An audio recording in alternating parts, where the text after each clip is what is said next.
Have you ever watched someone make a choice that changed everything?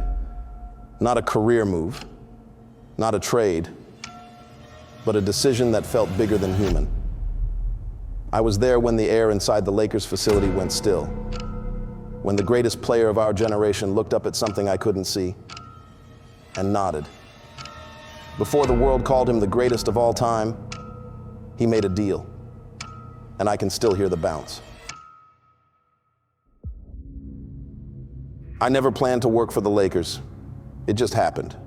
One of those job listings you apply to half awake, never expecting a reply. Assistant athletic trainer wasn't glamorous. You weren't on ESPN or in the locker room celebrations. You were the guy behind the camera, the one rolling ice bags at 2 a.m. and pretending you didn't overhear the team's real conversations. I took the position because I needed money, fast. My mother's medical bills had turned into a second mortgage, and my student debt was a third. I'd been patching together gig jobs in sports therapy until the Lakers called. The pay wasn't great, but the title looked respectable on paper, and respect felt like currency when you were drowning in interest rates. My first few months blurred together in sweat and liniment. The UCLA Health Training Center was new, all chrome and polish. The air smelled like rubber and bleach. At dawn, the sun cut through the glass panels and splashed across the weight room in slices, and for a moment it looked holy, until the fluorescence flicked on and turned everything surgical again. The players came and went, their lives measured in minutes, sets, and endorsement deals. LeBron was different. He didn't just arrive early, he arrived alone. He'd walk through the hall with that quiet gravity you only see in people who've already decided they belong to history. No music, no phone, just a hood up and that look in his eyes like he was already in the game, and the rest of us were noise. At first it was just a thing we admired. Machine mode, the other trainers called it. But machines don't hum, not like that. The first time I heard it, it was after midnight.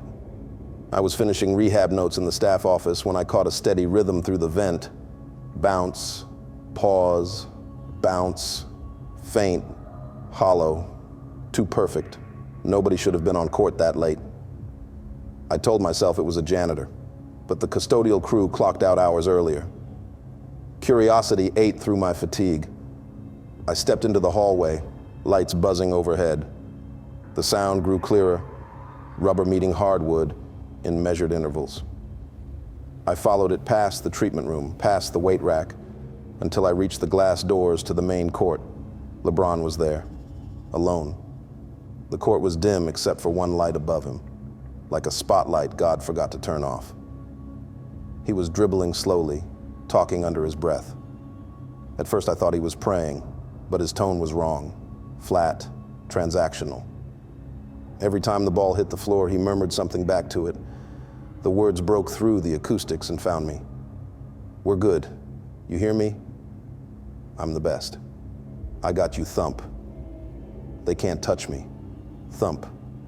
You keep me safe, I keep you fed. I froze against the doorframe. The echo didn't fade like sound should.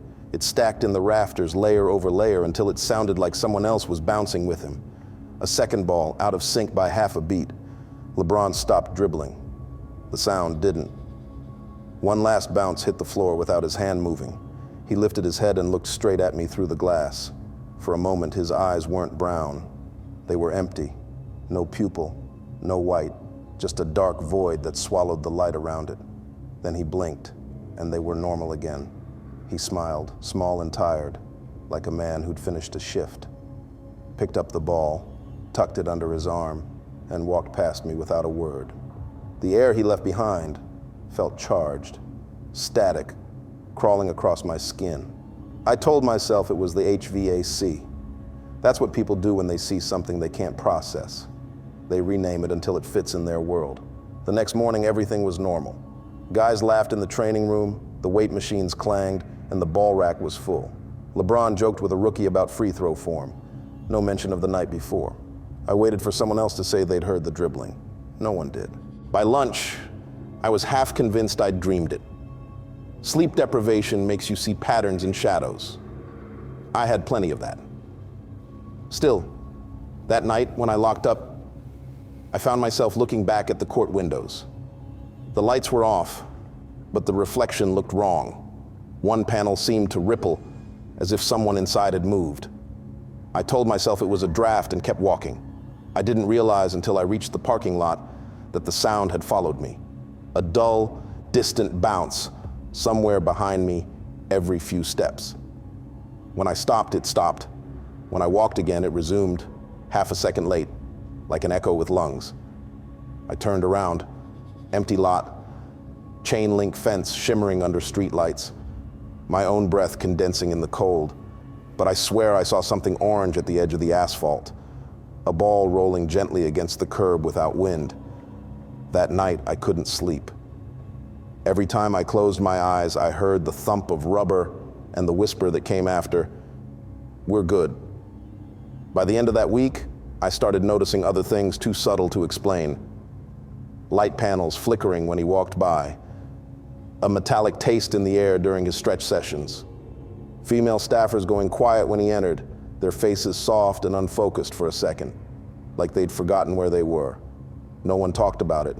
Maybe they didn't see it, or maybe they saw and decided to stay employed. One evening after practice, LeBron walked past me in the hall. I kept my head down, checking a clipboard. He stopped for a second and patted my shoulder. The contact was warm at first, then hot, like I'd touched a light bulb. He said, "Good work, King," and kept walking. He called me King. Nobody ever called me that. I stood there, heartbeat hammering in my ears, until the sound of his steps faded. When I looked down, there was a tiny smudge on my shirt where his hand had rested.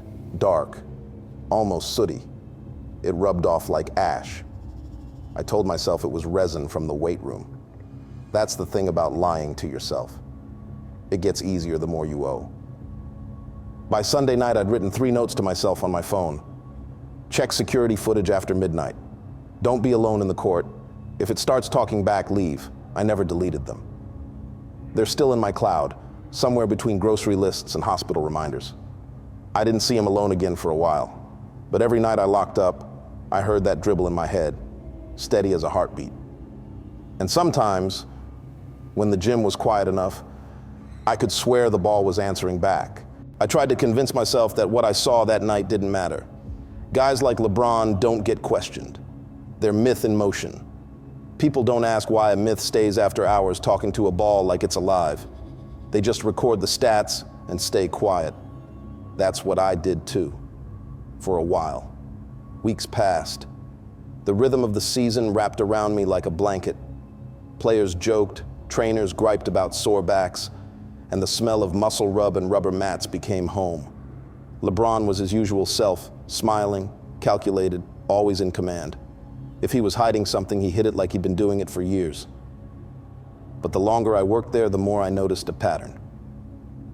Whenever LeBron walked into a room, the air changed. The hum of the lights dipped half a tone lower. Women on staff, interns, PR reps, even one of the nutritionists, would pause mid-sentence as if their breath got caught somewhere between admiration and hypnosis. Their faces softened, eyes dilated just slightly, and then, as quickly as it came, it passed. He'd smile, they'd laugh, and everything looked normal again. Except for me. I was the only one who noticed. One afternoon, I stood near the cryotherapy chamber, logging recovery times. LeBron entered silently, towel around his shoulders, and passed by me on his way to the therapy room. For a fraction of a second, I felt his gaze on me. That same warmth, that strange gravity. When I looked up, his eyes caught the fluorescent glare, black, full, like the bulbs above were reflecting a hole instead of light. Then he blinked, and they were brown again. He grinned. "You good, King?" I nodded too fast. He walked on, humming a tune I couldn't place, low and looping, something that sounded like a chant buried in a beat. That night, I dreamt of basketballs bouncing in total darkness. Each bounce whispered a word I couldn't understand until one finally sounded like my name. The next day, I checked the training logs. LeBron's entry for the previous night had a timestamp that didn't exist, 3:33 a.m. The system doesn't allow entries past midnight without supervisor approval. But there it was, filed, initialed, by me. Except I hadn't done it. I stared at my own signature for a long time. Every loop and line matched. I even checked my stylus pen. It had been used. There was no explanation. I deleted the log. But the next morning, it reappeared. 3:33 a.m. recovery complete. Around that time, I started feeling sick. Not sick, just hollow. I'd wake up drenched in sweat, heartbeat synced to that same dribble rhythm. I could almost measure it, 4 seconds between bounces, a pause, then again.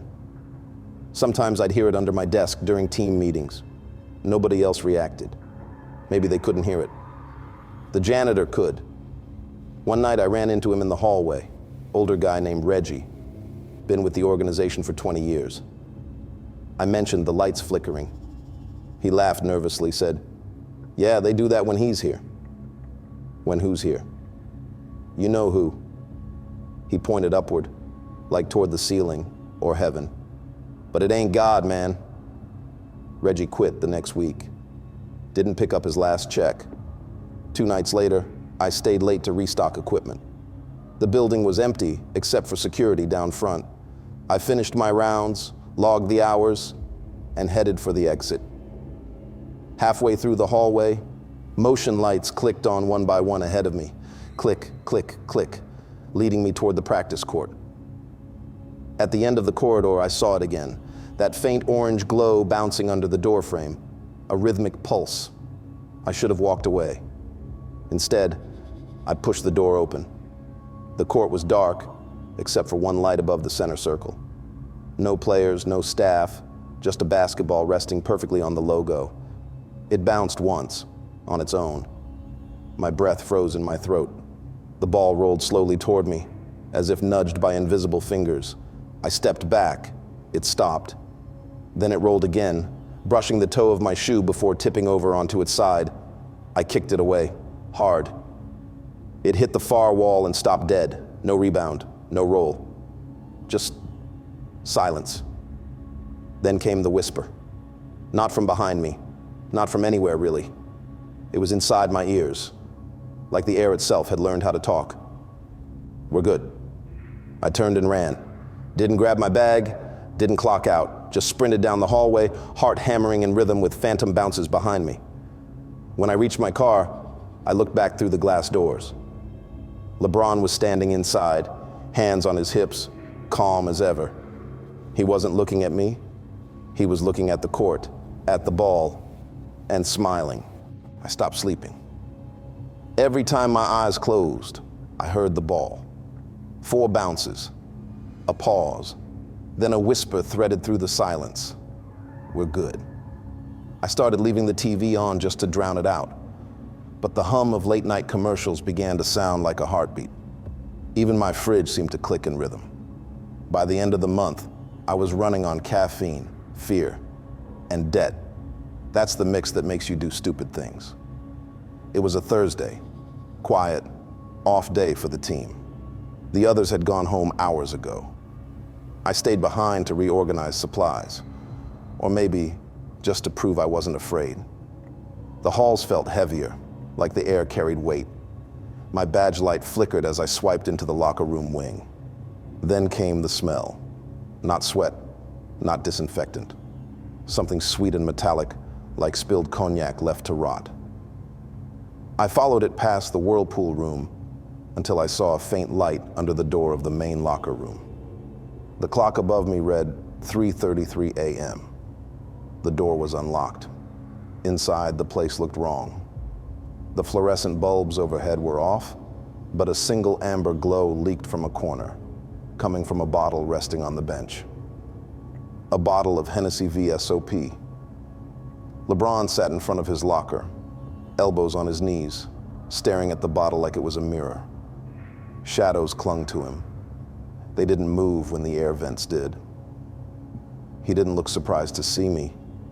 "Couldn't sleep, huh, King?" I froze halfway in the doorway, just checking inventory. No, you're not. He patted the seat across from him. Come sit. Every instinct screamed leave, but curiosity, or maybe debt, dragged me forward. The floor was sticky with condensation. Each step made a faint squeak, like sneakers on a court. LeBron poured the Hennessy into 2 cups. The liquid shimmered darker than it should have, thick like oil.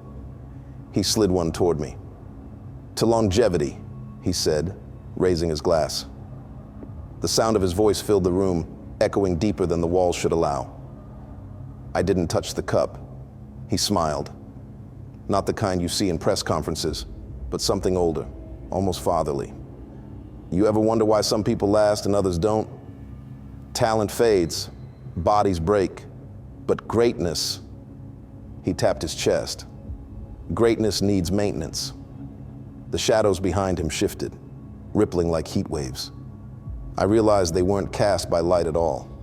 They were moving on their own, stretching toward the floor drains, pulsing faintly in rhythm with my heartbeat. LeBron leaned closer. You've seen it. You stayed late. You heard the bounce. My throat went dry. What are you talking about? Don't play dumb. You felt it following you. He poured more liquor. It didn't empty the bottle. It likes you, means you've got potential. I whispered, potential for what? He chuckled softly, eyes black for just an instant. To stop struggling, to stop owing, to be seen. The words hit like a promise and a threat at once. My mind flashed images, my mother's hospital bills, final notices stacked on my counter, the exhaustion of living paycheck to paycheck under fluorescent light. All of it could vanish if I just reached forward and drank. All you have to do, he said, is take a sip. The cup in front of me trembled. The surface of the Hennessy rippled outward, though no air moved, each wave forming faint symbols that vanished before I could name them.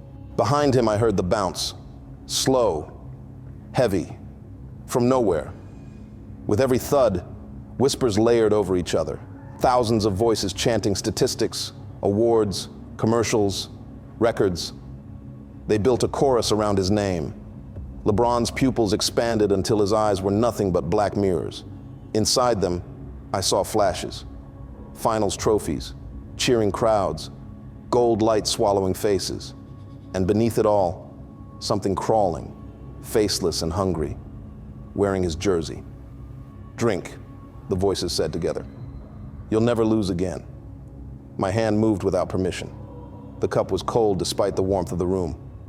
I lifted it halfway, close enough to smell that same metallic sweetness. For a second, I imagined swallowing, imagined silence, peace. My mother's bills paid, the noise gone. Then another thought cut through. If I drink, who pays next? I slammed the cup down. The liquid inside hissed like steam touching metal. LeBron didn't flinch. He just stared, unreadable, then nodded slowly, as if testing me. Good, he said, voice returning to normal. You're king. He stood, towering, shadows shrinking back like obedient dogs. The lights blinked twice and steadied. The room smelled like sweat and oak again. Ordinary, harmless. He walked past me, still holding his untouched glass. At the doorway, he stopped. Remember this, he said without turning. Every deal needs a witness. Then he left. I sat there shaking, heart pounding loud enough to fill the room. The bottle still sat on the bench, half full. The label had changed. Letters rearranged themselves when I blinked. For a second, it didn't say Hennessy. It said, "He is seen." The reflection on the metal locker door behind it showed 2 cups instead of 1. The second cup rose slightly, as if lifted by an invisible hand, then set itself back down. That's when I realized the whispers hadn't stopped. They just moved closer, whispering directly into my ear. We're good. I grabbed my things and ran. My footsteps echoed off tile and metal, but the echoes didn't match my stride. They lagged by half a beat, as if someone else was running just behind me. By the time I reached the exit, dawn was bleeding through the glass. The security guard nodded as I passed, earbuds in, oblivious. I stepped outside. gasping for real air. The sky over El Segundo was pink, clean, ordinary. But when I looked down, there was a faint, wet footprint beside mine, moving the opposite direction, back toward the building. I drove home in silence. I never went back after that night. I told my boss I was burned out, that the schedule was too much, but the truth was simpler. I couldn't stand the smell that lingered in that building. It followed me home, that sweet, metallic scent from the bottle. I caught it in my clothes, in my dreams, even in the water from my tap. Meanwhile, the world kept spinning. LeBron kept smiling. He posted workout clips, family moments, little glimpses meant to remind everyone he was still the face of the game. Every image looked brighter than the last, like the light itself wanted to stay close to him. I tried to believe it was over until the headlines hit this morning. Everyone had been waiting for a big announcement, wondering if he'd retire or switch teams. Instead, my phone lit up with a notification: LeBron James partners with Hennessy. The same gold label from that night, the same bottle that sat between us. I stared at the photo, him raising a glass under perfect lighting, executives grinning around him. Comment sections called it iconic, historic, the next step in a flawless career. I just remembered how that liquid had shimmered too thickly, how the air in the locker room had hummed when he said, "To longevity." I didn't drink that night. I could have, but I didn't. Maybe that's why I'm still here, ordinary, broke, human. I turned on the TV, and there he was again, live at the press event. Cameras adored him. Journalists asked about legacy, family, the future. He said all the right things, each sentence polished smooth, as if rehearsed by something older than ambition. When the camera zoomed in, his pupils caught the studio light exactly the way they had in that locker room, glossy, black, absorbing reflection instead of giving it back. He lifted the glass, smiled, and for a split second the sound didn't match his mouth. Two voices spoke, one human, one hollow. The audience didn't notice. They clapped, because that's what people do when greatness raises a glass. That's when I understood. He didn't need my soul. He'd made his trade a long time ago. That night wasn't a deal. It was maintenance. I wasn't the target. I was the witness, the signature, the living presence needed to keep the ritual alive. And maybe the witness was never supposed to be just one person. Maybe it had to be all of us. Every fan shouting his name, every child wearing his jersey, every post that calls him the GOAT. The more we look, the louder we cheer, the stronger the bond gets. Think about it. Why is he everywhere right now? Not just on the court or in commercials, on every feed, every platform. He shows up on talk shows, brand ads, even random live streams like Kai Cenat's, smiling like he's just passing through but never really leaving. Presence is power. If fame feeds on attention, what happens when a man becomes the center of it all? We stop seeing him as human. He becomes a symbol. And maybe that's exactly what whatever he bargained with wanted. A god made of highlights and hashtags. A name that never stops echoing. Maybe I'm crazy. Maybe I'm reading too much into a bottle and a bounce. But I know what I saw. He offered me that drink not because he wanted me to join, but because he needed me to see him do it. A witness makes the ritual real. Cameras make it eternal.